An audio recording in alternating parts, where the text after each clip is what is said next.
Welcome to the German Marshall Fund of the United States. My name is Heather Conley. I'm president of GMF, and we are absolutely delighted to host a really timely and important conversation with NATO Deputy Secretary General Mircea Joanna. We're going to talk today about the future of the European security architecture, the road to the next NATO summit next year in Vilnius, Lithuania. And again, could not think of a better person to really dive in and have that conversation than the Deputy NATO Secretary General. Mircea Joanna has had an extraordinarily distinguished career. Some of my personal favorite highlights: he was the Romanian ambassador to the United States from 1996 to 2000. He was Romanian foreign minister from 2000 to 2004 during the historic NATO enlargement, which welcomed Romania into the alliance. Following from that, he has served with great distinction as a parliamentarian and serving ultimately as the president of the Romanian Senate. But NATO was very, very fortunate to be able to pull on Mircea Joanna's extraordinary expertise to become Deputy Secretary General beginning of October 2019, an incredibly consequential moment for the alliance. So, Mr. Secretary General, welcome to GMF. Welcome to this conversation. And I'm going to ask for your permission, because we are colleagues and friends. I'm going to call you Mircea. I'm going to use great American informality, or I will always call you Mr. Secretary General. But Mircea, welcome to this conversation. And we welcome all of our audience to this conversation as well. Please feel free to send us your questions using that Q&A function at the bottom of your screen. We really want to bring you into this conversation. So Mircea, many welcomes to you, and I would love to jump into this conversation and begin the journey to Vilnius. But let's start in Madrid. Let's start the last few months and talk about enlargement. That was the big news, obviously, at the Madrid summit, welcoming Sweden and Finland into the alliance. You were in the room when the negotiations were happening. So I'd love just to help us understand the conversations and the momentum to that decision. And then I'd really love your sense of where are we going now? Two NATO members, Hungary and Turkey, have yet to approve the accession protocols to welcome Sweden and Finland into the alliance. Really would love your thoughts on this forward, because we hope this has to be accomplished before the Vilnius summit next year, surely. The Finnish foreign minister just said, Baltic Sea security is at risk the longer this ratification process moves on. So I'd love your thoughts on that. If we can jump right in, get started, let's talk about enlargement. Thank you, Heather. It's a privilege to be with our GMF friends, and we've been friends for years, and we'll continue to stay friends for many long years.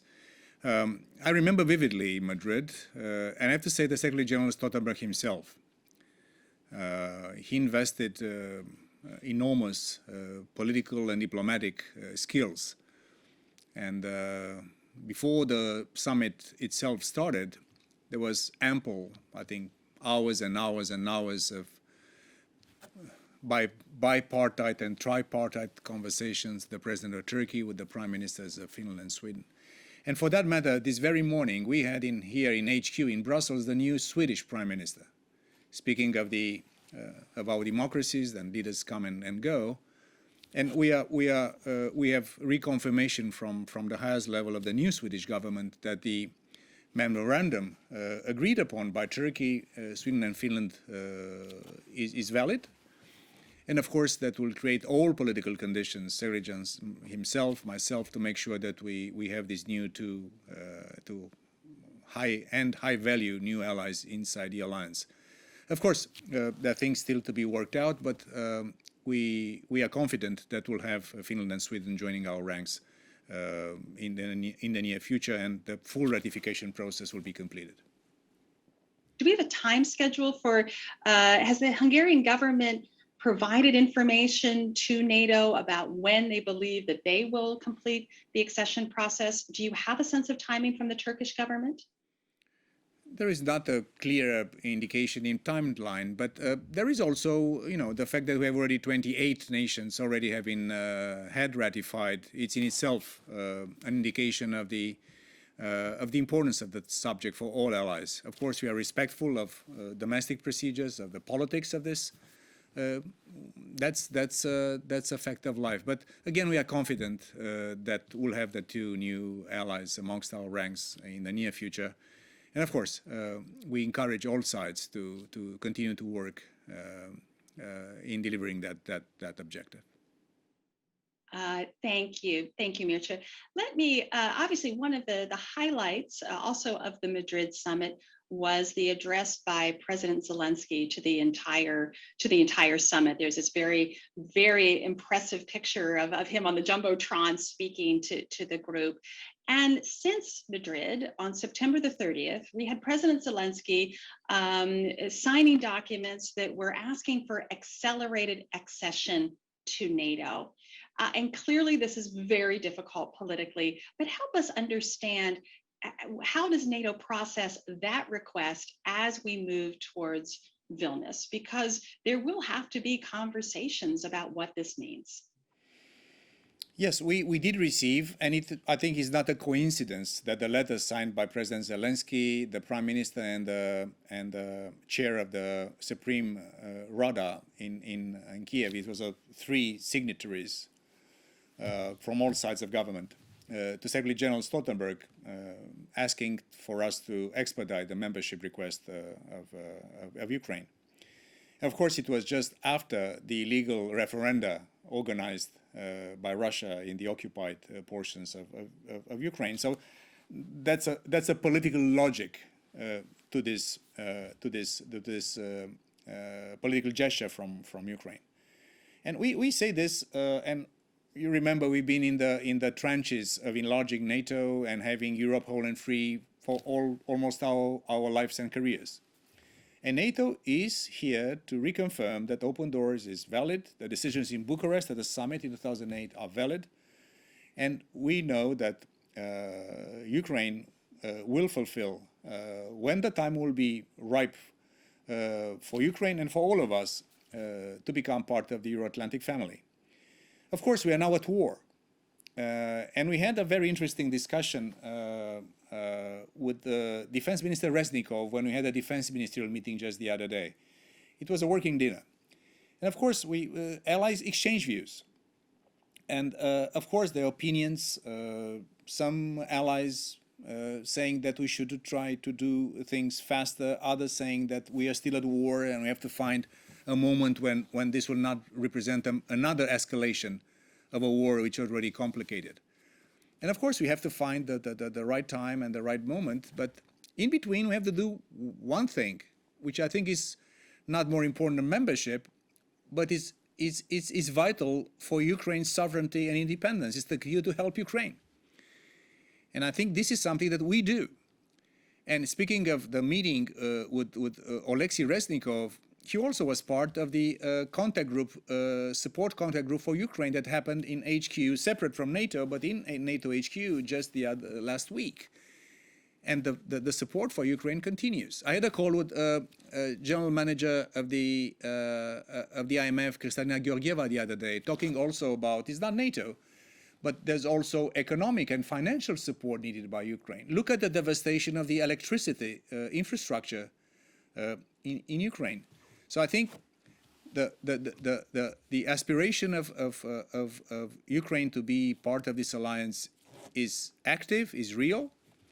The timing needs to be addressed in a way that will make consensus function.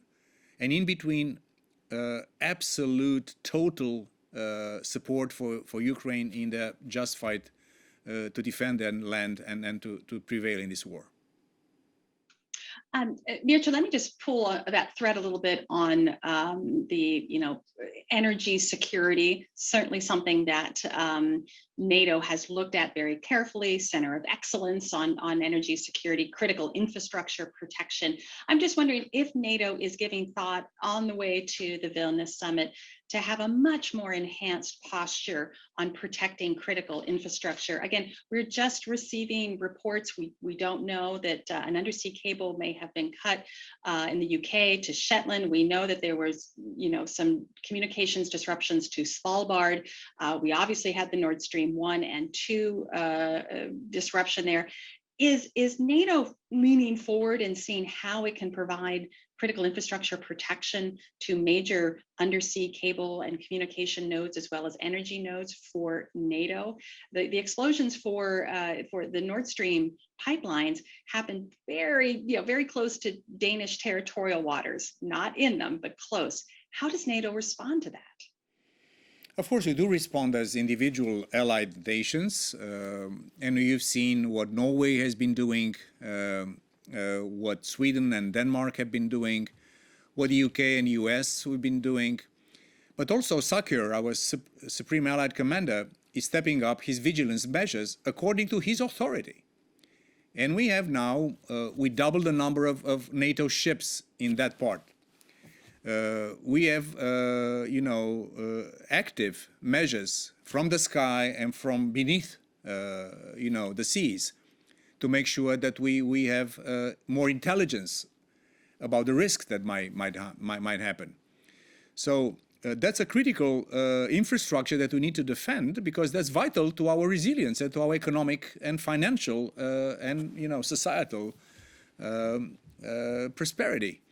So yes, we are doing a lot, and the foreign ministers will be meeting in Bucharest at the end of November. We'll also have a dedicated discussion on energy security, and in general, resilience is becoming more and more a prominent feature of where NATO is looking into. So we'll have more of NATO's role in defending critical infrastructures undersea, cables and pipelines, but also from space. We have also critical infrastructures coming from space that could be disrupted. And that's why the security, approach that NATO takes on defense and deterrence is becoming more complex. Deterrence and defense on the eastern flank, as we have discussed, but also taking a more holistic view of a broader definition of security. And we are seeing Russia escalating also horizontally. And this is probably part of a decision, as they're escalating in Ukraine in trying to basically cripple the energy infrastructure in Ukraine. They also could be tempted to escalate horizontally in cyber, in hybrid, in this kind of critical infrastructure. So we are very vigilant when it comes to this kind of critical infrastructures. Does this reach a certain point where, really, again, it is every NATO member's responsibility for resilience, for managing the individual crisis, but does this reach a cumulative effect where, honestly, it begins to become an Article 4 consultation, where there's so many points here where allies really do need to have a common understanding of attacks against, as you said, this whole range of critical infrastructure? As you know, we have decisions and doctrine in NATO that a severe attack, we don't define what a severe cyber attack or a severe attack from space could represent, because a little bit of strategic ambiguity is always useful, because then you put yourself in a straitjacket and you cannot respond properly. But severe attacks from cyber and space could trigger Article 5. So this is something that we are looking very seriously into. Of course, not every incident, not even, let's say, serious incidents could lead into that direction, but we are becoming very vigilant. And also I see something very interesting and useful amongst allies. Because you're right, there is a sort of a tendency to say that resiliency is a sort of a national or subnational prerogative. And in federal countries like the US or Canada or Germany or others, there's also subnational level that you have to talk to states. But we also say something which is quite obvious, and that's why resilience is such a big portion of the strategic concept. That you cannot stop, Nord Stream 1 and 2, it's going between many countries. It's transnational, affecting allied security. So we are now in the midst of really doing much more work on cyber, on resilience, on space, on new technologies. And these are intertwined security risks. And if you see those, you also see them also in national security strategies, like the one was recently launched by the US administration. Well, Mircea, you're going exactly where I wanted to go in our next set of questions, is really talking about NATO's strategic concept and operationalizing it. Clearly, it was a major milestone that came out of the Madrid summit. These are processes that are very challenging to get 30 members to agree. It seemed easier to do that in Madrid, which I think speaks to the focus of this geostrategic moment.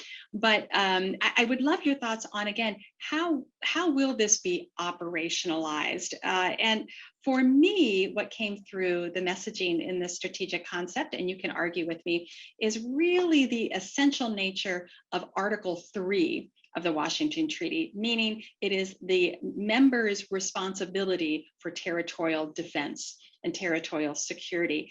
And I found that that had a lot of similarities to the US national security strategy when mentioning allies, that allies needed to assume greater responsibility for their own defense. So how does NATO operationalize that concept of assuming greater responsibility for one's own defense while they're looking at collective deterrence and defense capabilities?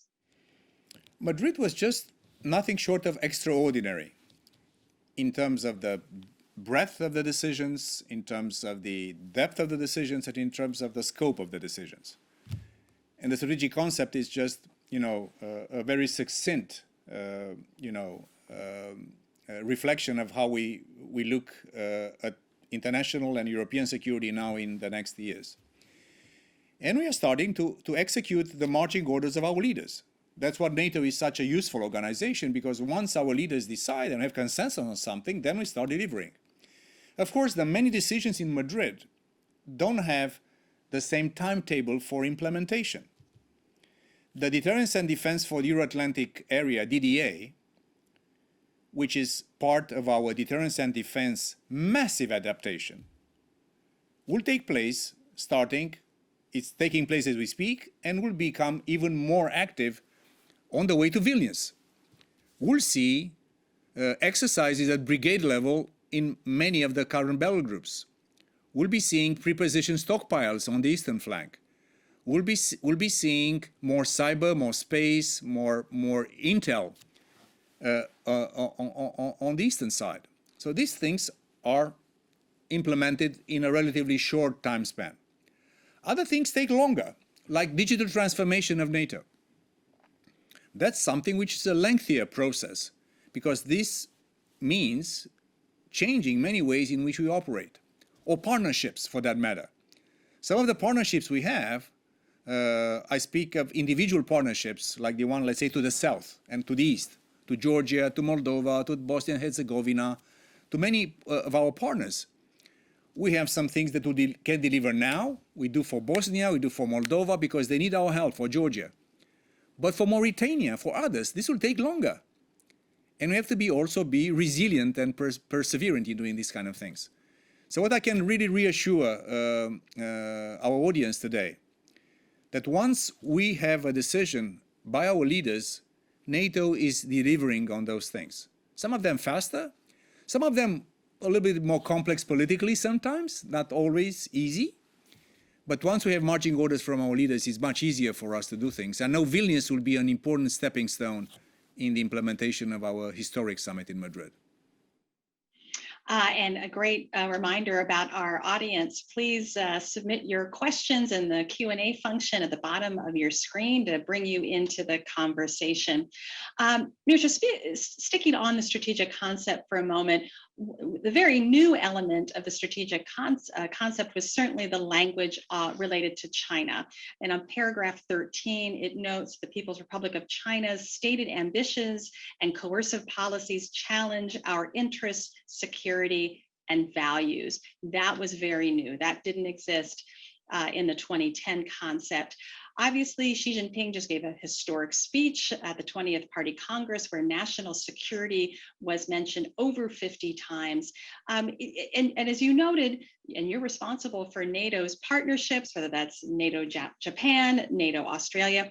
How is NATO headquarters conceptualizing, a more thoughtful NATO policy and approach to the Indo-Pacific, and specifically addressing what seems to be an emerging threat to the Taiwan Straits? NATO has been so successful over the last 3/4 of a century because what I would call our strategic agility to adjust to changing strategic circumstances. That's why we are so successful. Because even if we're a big machine and now with 30, soon to be 32 members, decision-making process and consensus making is a little bit more complex politically, but in the end, we always reflect changing, strategic environment. And if I'm thinking not only of the previous concept of 2010, but the first language in a final communique of NATO on China was in 2019 in December in London. And if you look to the way in which the China language and the China thinking in NATO has been evolving, is of course important. But it's not because NATO is obsessed with China. Because the rise of China in itself is a major shift in global affairs, international security, in supply chain, in resilience, in many other things. So NATO has this sort of a strategic agility and adaptation in our DNA, and it's only normal for us to look into this.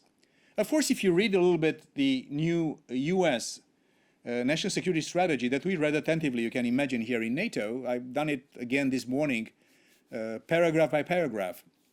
You see a little bit, of course, more detailed, fleshed out things about the competition with China. We're also reading attentively what President Xi said at the Congress. And for me, as a political person, I think for my military and intel colleagues, there are many other paragraphs on the long speech that triggered their attention. But for me, there was one paragraph that is basically explicitly saying that China is proposing to human mankind a different pathway towards modernization. So for the first time, they're speaking of a system of norms, an organization of the world that is basically theirs. So we are in, our concept says, era of great power competition, and I would say a systemic challenges. Does it mean that China is the only threat we have? Russia is a big threat, terrorism is a threat, we have many other issues that we have to deal with. But the rise of China is a monumental shift in global affairs, and NATO, through our own DNA, we are adjusting to a changing world and taking measures to adjust to this changed nature of world affairs. I certainly think policymakers are making that adjustment, but in GMF's recent Transatlantic Trends public opinion survey, it was very clear that of the 14 countries that we surveyed, Europeans were not supportive of a more, shall we say, confrontational approach towards China. I think there was clarity about Russia and its risks to European security, but how do you manage again, public opinion on taking a more proactive role in that, in NATO's posture in the Indo-Pacific? Listen, Heather, before this barbaric war started, if you would have asked many public opinions in Western Europe, and probably also in the US, about many things, they would have responded differently. And of course, not every country is America. And geography matters, and commercial and economic interests do matter. But I see a sort of a strategic awakening to this new brutal world that we are living in from all allies, irrespective of geography. So I'm confident that, of course, keeping the regional character of NATO, we are a Euro-Atlantic, a transatlantic organization. We're not a global organization per se. That when it comes to China and finding the right balance between our interest in Europe, the interest in Africa, in the Middle East, and global interest, will find the right balance. And I hear in many corners, sometimes in Europe, this thing that America is pivoting towards the Indo-Pacific. And no, America needs its alliances more than ever. We need America more than ever. So I think we'll be finding the right balance between making sure that we keep Europe secure. A new architecture for security in Europe is in the making, but also understanding that some of these challenges are common and we have to confront them together.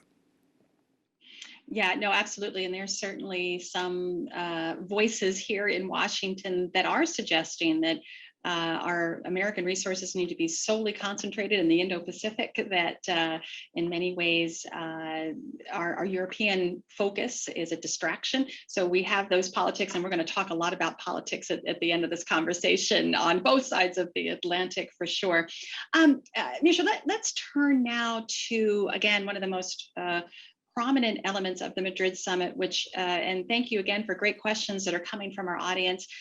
Folks are certainly pulling on, because there was a real shift, you mentioned it earlier, moving from what I would call a tripwire defense of enhanced forward presence to really thickening much more of a deterrence and defense posture. So moving battalions to brigade size, the pre-positioning of equipment.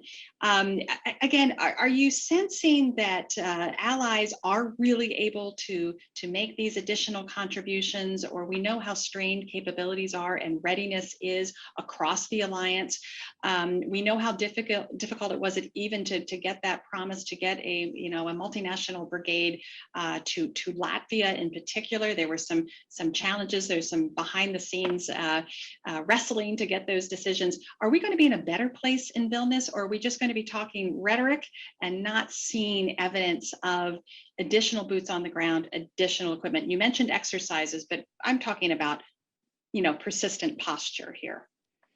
As we speak, there are French tanks moving to my home country of Romania. I'm seeing in Latvia, in Lithuania, in the Baltics. I'm seeing in Bulgaria, under Italian leadership, the new battle group moving up. Of course, we have to continue to make sure that the promise and the decisions in Madrid will be fulfilled until Vilnius. But as we see from allies, they're determined to deliver on that promise and on that commitment from Madrid.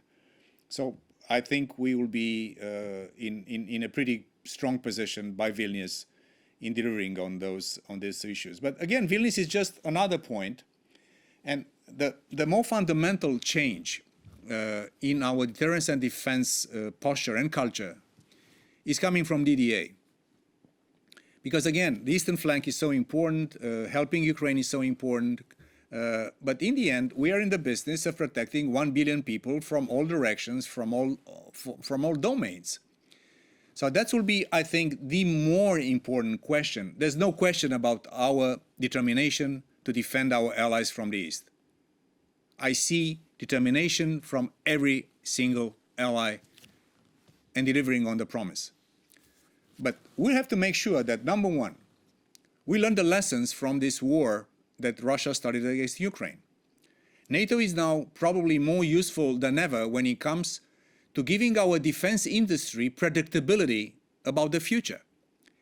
Because we ask them, produce more, hire more people, get more credits from the banks. And they say, okay, but are we sure that this will not be a short-lived moment of need, and then we'll go back to business as usual? And that's why through the NATO defense planning process, which is giving predictability and volume to the industry. So I think that the real question is not if we'll be doing enough for our eastern flank. I think we'll do what is needed for them to be protected. But I think in the end is the idea, which is the kind of resources and mixture of capabilities that we need to be able to defend every inch of territory from all domains, from all geographies. That's the business of NATO. And of course, sometimes a crisis or a war is creating, of course, more pressure, more need to do something in one place. But I want you to stay assured that here in NATO, and I think America and all the allies are also looking to the to the new comprehensive way to do deterrence and defense for all allies from all geographies and from all domains. Absolutely. And Mitchell, let me just pull on that thread about industrial production, because that certainly was a strong message that came out of the defense ministerial. We saw out of Madrid, one of the decisions was a defense innovation accelerator. So help us understand, because stocks are becoming critically low for some NATO members, particularly those on the eastern flank, because they have been incredibly generous in providing Ukraine the necessary capabilities to fight. But the defense industry needs that long-term, clarity of production lines. How is that going? And will NATO continue to try to press allies and industry to replenish stocks, as well as to provide the needed capabilities to the Ukrainian military? We have to ramp up production and to give predictability to our industries, because private sector is providing almost everything that we need to defend our nations and also to help Ukraine.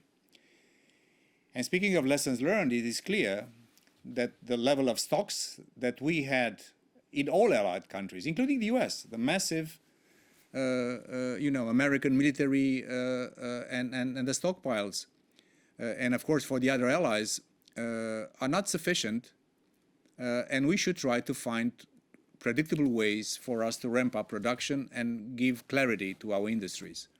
And I mention again that NATO is probably the only place when you can look to, let's say, the next 10 years or so, and have an indication of how much each ally is ready to invest in defense, what kind of defense needs and planning processes for NATO are needed, what kind of new rules for stocks.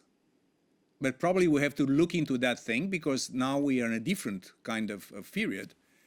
So yes, I do believe, and that's what we do here, Secretary General, our armaments directors from all allied countries, they are meeting regularly, and we try to give a little bit of predictability.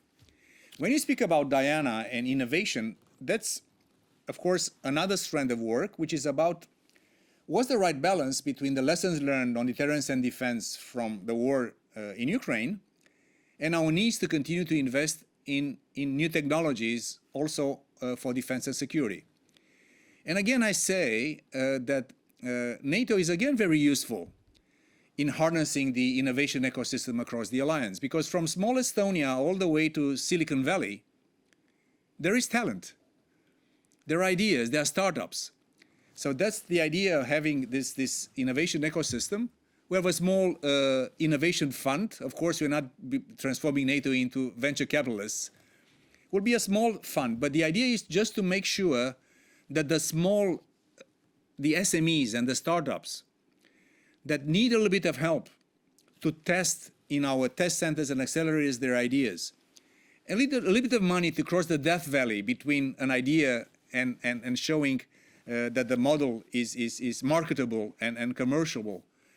And this is where I believe we can really create more synergy and more volume across the alliance. So for defense industry and also for innovation industry and technology, NATO is a unique platform to bring our allies together, and also Australia, Israel, Japan, South Korea, partners of ours that are also high-end.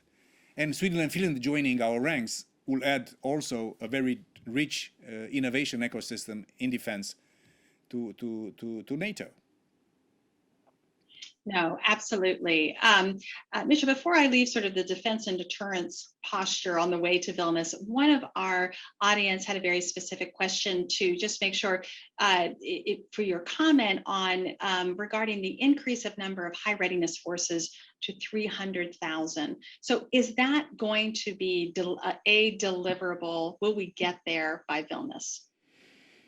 Listen, for the first time in the history of the alliance, we activated after February 24th the gradual response plan, so our current defense planning mechanisms. And SACEUR has today, as we speak, more than 40,000 troops under his direct command, and hundreds of aircraft and ships under his direct command. And also, something that people sometimes do not think that much, because it's not that obvious, that also the new battle groups in the East, which before were basically sort of an arrangement between the host nation and the participants, will be under NATO command and under Sakhar's command. So when we speak about this kind of new defense and deterrence architecture, we're speaking of basically a new level of the way we do this kind of things. So when it comes to readiness, we have now a commitment to have up to 100,000 troops ready in the first 10 days, and then up to 300,000 in the next up to 30 days. Of course, we have to make sure that these are available and always ready to do that. But we are confident that the lessons learned from Ukraine will teach us that we need this kind of high readiness forces, and of course sequenced in a way that will be appropriate to the new environment in Europe. Richard, I think the understandable criticism when I traveled to Latvia last month. I mean, I think the images from Irpin and Bucha, you know, do cities and villages have 10 days? Would they see the incredible atrocities that are being committed? And I think that delay is just so difficult. You know, it takes that long to get those reinforcements. I mean, I think it's a legitimate concern about how quickly forces. Let me not contradict, but say something that in Madrid, our leaders took a fundamental decision to move from tripwire to forward defense. That's massive. That's a huge shift. So when we speak about the new battle groups and brigade level or divisional headquarters or pre-positioning stocks or an ISR and cyber and space capabilities for our forces, we are saying that we are defending from second zero our allies. I'm saying that for a prolonged issue, there is, of course, a sequencing of mobilizing additional resources. So I understand that the nervousness and the anxiety of allies from the East, because they're also exposed and they have also a memory. And also, you're right, Bucha and the other things are indicating that trouble is here. But I want to reassure them and all of us that we are now in a different architecture of deterrence and defense. And from the very first second of an incident, we are there to defend all allies and every square inch of allied territory. There's nothing that you wait for 10 days before people come and support you. We are there from the very first moment, and then we reinforce rapidly in order to make sure that we prevail in any eventual conflict. Richard, one of the questions from the audience talked about concern about Belarus. Obviously, Russian forces have been shifting their posture. Does that shift the flanks posture? Do we need to thicken because of shifts of Russian forces in Belarus? Belarus is already complicit to this atrocious war. We see these public statements that up to 9,000 Russian troops would be deployed in a sort of a joint structure in Belarus. We see other things.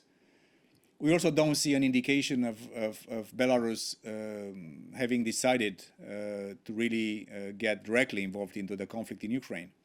But of course, there is also a shift in the balance, strategic balance of the region. Also, to our Baltic friends, the arrival of Sweden and Finland is also shifting the balance in the Baltic region.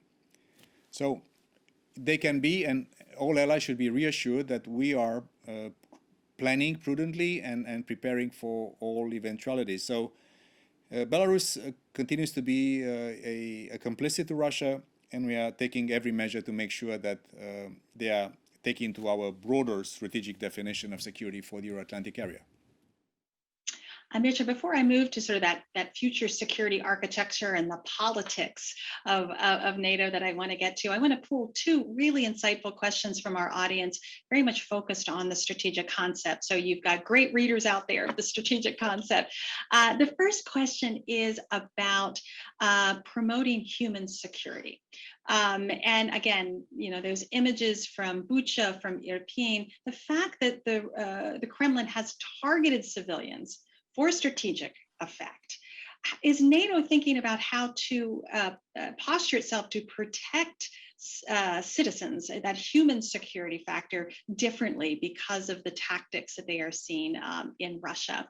And then the second question, and I know we spent a lot of time at Madrid, my colleagues at the Munich Security Conference, Atlantic Council, and the German Marshall Fund, talking about externally climate, talking about this great power competition. And we have a question about, again, climate is a big focus. Certainly, Secretary General Stoltenberg has made this a very prominent feature. And again, could you help us understand in a more granular way, what is the thinking about operationalizing that component of NATO and climate change? On human security and women, peace and security, again in Madrid and in the concept we have important transformational decisions, and in everything we do, we take these two important parts of the work as a transversal piece of work. So it's not just a political thing; it's also military, operational. It's across the board. So, and of course,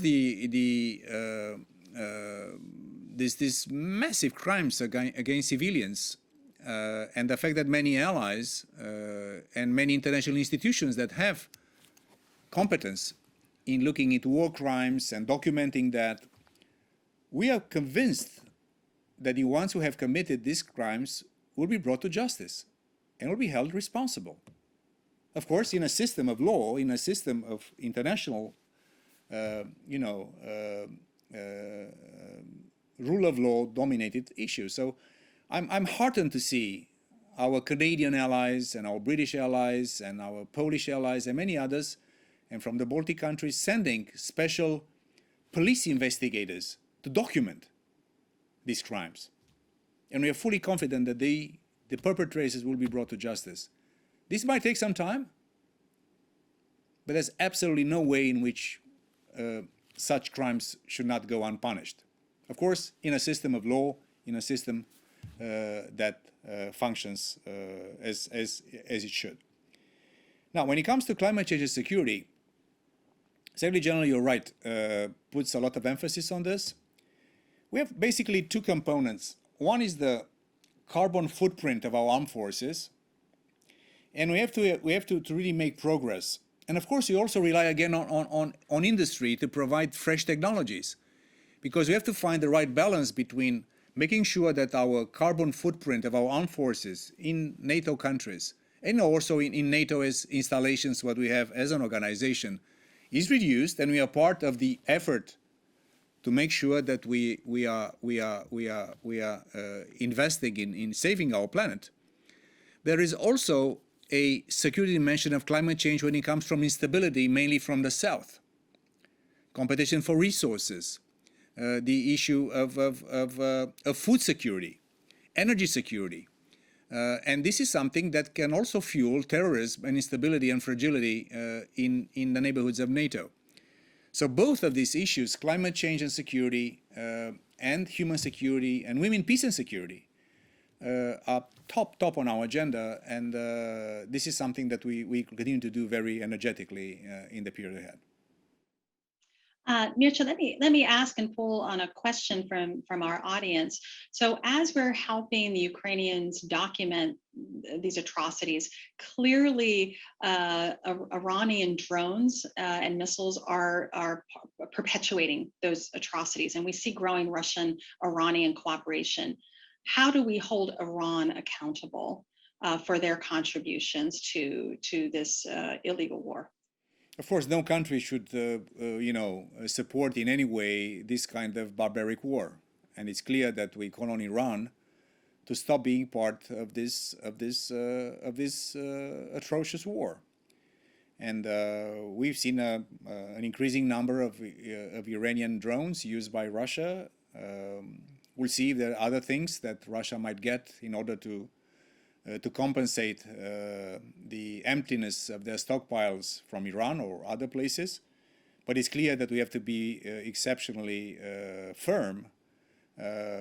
NATO as NATO, but also the EU. I'm encouraged that the EU is putting additional sanctions on Iran. This is something that is affecting also regional stability in the Middle East. We've seen also some interesting conversations in Israel about this issue.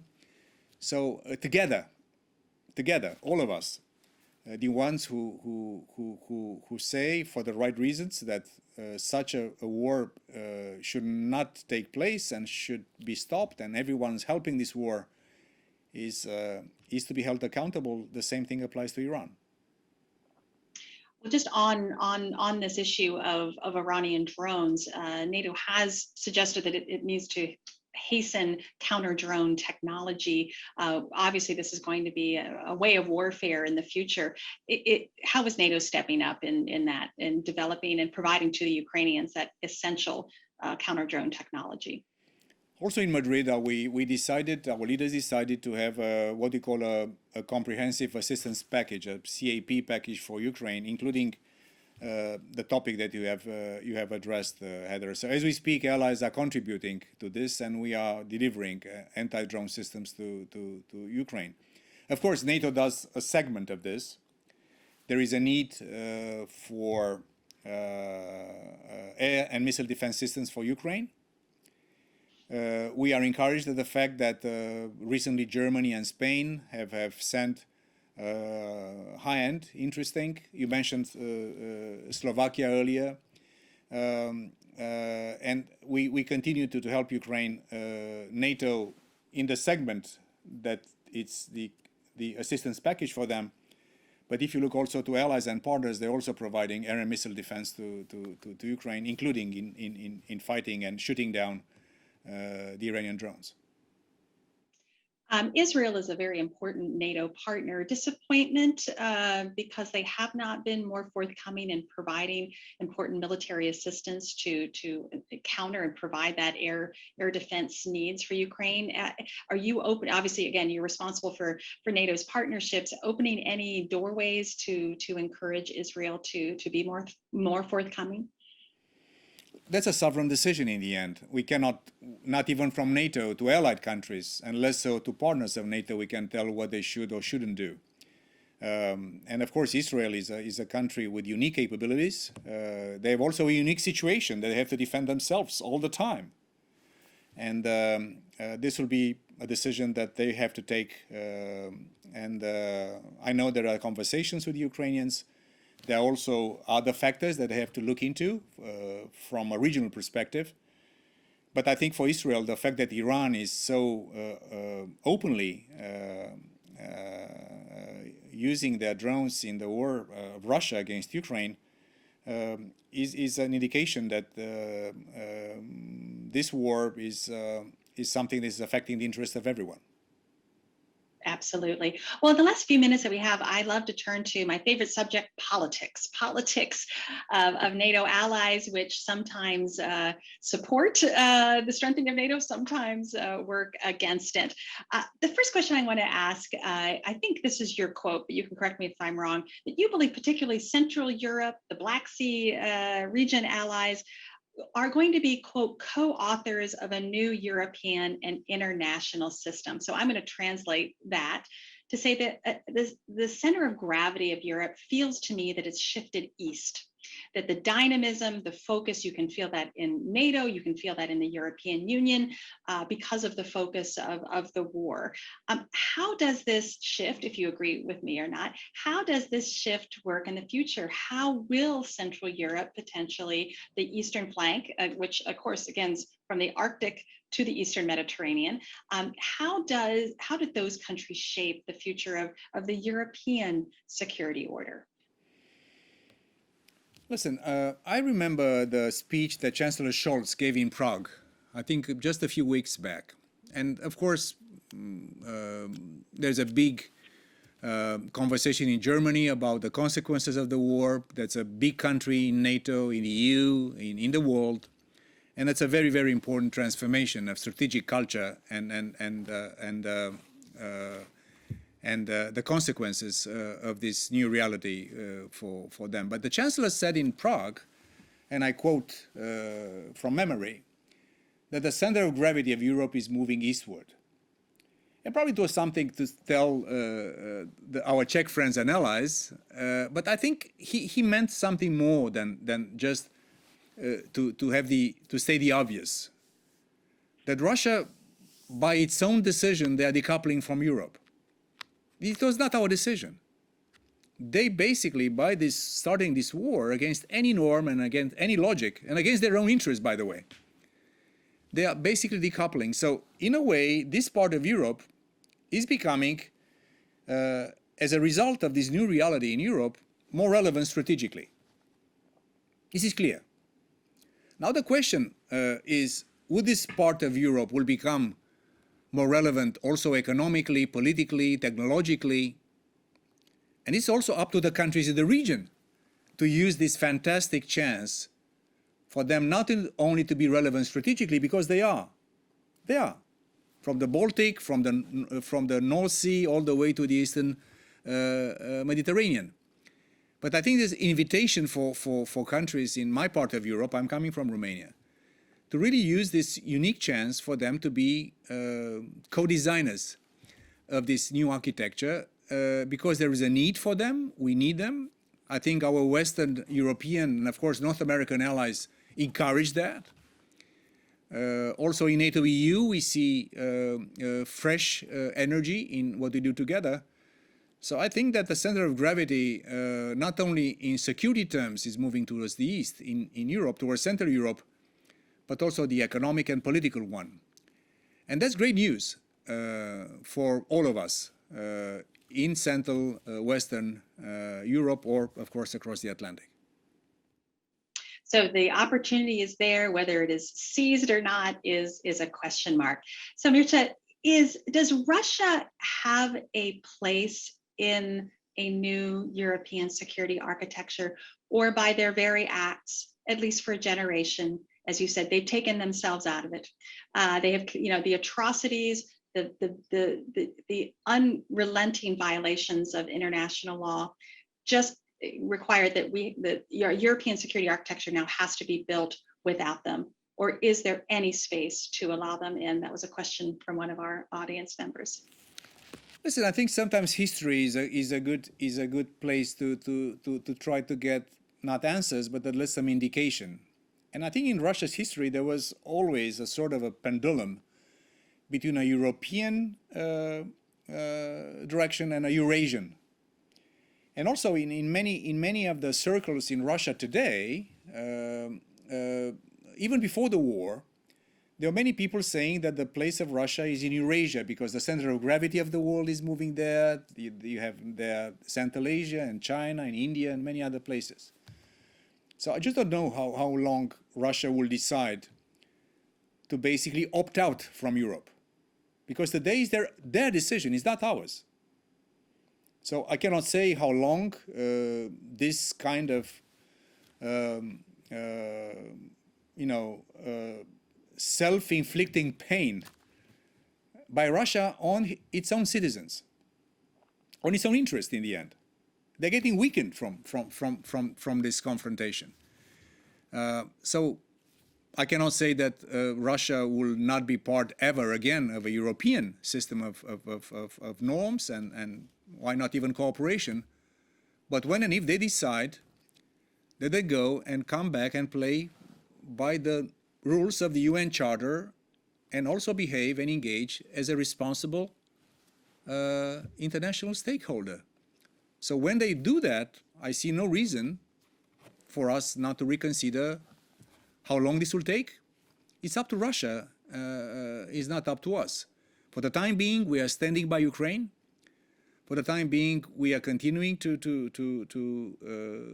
tell Russia that this is something that is counterproductive and dangerous. We defend our allies, and it's up to Russia to decide if their place is in Europe or anywhere else? You keep saying for the time being. Are you growing increasingly concerned about voices in the United States? Congressman Kevin McCarthy just stating very recently that full support for Ukraine is in question because Americans are hurting. Are you concerned about some voices that may be part of a future Italian government that are overtly supportive of Putin's vision of a new European and international security architecture? For the time being, feels very temporary to me. And this is a long, long slog. NATO has to prepare itself militarily and politically for a decade of dramatic instability, internal to Russia and external to Russia, was its causes. Are you concerned that we don't have the durability that is needed to actually win this conflict? Heather, you know, I know America well, and I know the American political system. I know the leaders. And I have to say that I'm confident that America will continue its bipartisan support for NATO and for our policies. For one simple reason, it's the best national American interest to have strong alliances and have partnerships around the world. So, of course, politics and elections, that's a fact of life. Look at the UK, the way in which a new government was, in a way, put in a delicate position. Speaking of the Italian elections, we've seen from Mrs. Meloni the statement that she's very strongly supporting NATO. Of course, you have to see the government coming to place. So, as a politician and as somebody who has been doing a little bit of politics in my lifetime, I'm less concerned about these issues because we have one thing in common, all of us. Democrats and Republicans, social democrats and conservatives in Europe, whatever we are, we know that we cannot afford to get weakened out of this very difficult testing period of our resolve. And being democracies is not easy. Our public opinion has difficulties with high energy prices, with inflation, with mortgage. That's a severe thing, and we have to take it into account because we are living in democratic societies. And I think we can and we will find the kind of resiliency, democratic resiliency, for us to say that in the end, the fact that we are giving up the Russian blackmail on energy on Europe is tough for 1 or 2 winters, but will be benefiting all of us in Europe after that because we'll be changing our economic model. That helping Ukraine is not only a matter of defending Ukraine, it's also a matter of telling Russia and anyone else that will have the resolve to resist temptations by others to go in such adventures. So, not going to be easy politically and democratically, but I'm relatively confident that we'll stay the course and will be with Ukraine for the long haul. That's my deepest conviction as somebody who knows American, European, and Romanian politics for some years. Well, and not only do we need that confidence and that reassurance, we need our policymakers to speak directly to their citizens to underscore exactly that. It's critical for political figures to lead, not necessarily always follow. I'm going to use the last 2 minutes here to end on a very sobering note, and my apologies for that, but I would be remiss if I didn't use this opportunity to talk about perhaps the most sobering of conversations that we've been having around the NATO table, and that's because of Vladimir Putin's nuclear saber rattling. Is the alliance clearly a nuclear alliance, meetings of the nuclear planning group? Is NATO fully prepared should the Kremlin do the unforgivable and use tactical nuclear weapons in this conflict? As you mentioned, Heather, we are a nuclear alliance, and as long nuclear weapons will exist, we'll stay like this because that's part of our deterrence and defense. And by the way, we are hardened here in NATO, and all allies are hardened that the nuclear posture review of the US is indicating consistency and predictability. And of course, we are very much condemning this irresponsible rhetoric. A nuclear superpower like Russia and Soviet Union before they know that this is something you don't play easily in terms of using this. Having said that, we're also not seeing, in terms of intelligence, any signs for Russian preparation for using such things. But if they eventually would do, this will be, of course, crossing a major line, will be consequences. And of course, we're not here to say which consequences, because ambiguity is always useful. But I can tell you that we are, of course, looking very attentively to this thing. And we still consider that this is an issue that Russia should not use and probably would not use. But vigilance is always important. Mircea, a wonderful hour of rich discussion with you is always an hour well spent. I think for me, the hallmarks of this conversation, the importance of resilience, confidence, unity, strength of purpose. These are the words that NATO uses. And we know that we have a long road to Vilnius. In some ways, an hour feels like a day, and so many monumentous events that are happening. But it goes back to the hallmark of what NATO is. We are stronger together. We are NATO. Thank you, Mircea Joanna, Deputy Secretary General of NATO, for joining us. And we look forward to future conversations with you. Thank you, Heather. And thank the GMF for the remarkable work you're doing for all of us. And a great day to our viewers. Thank you for joining us.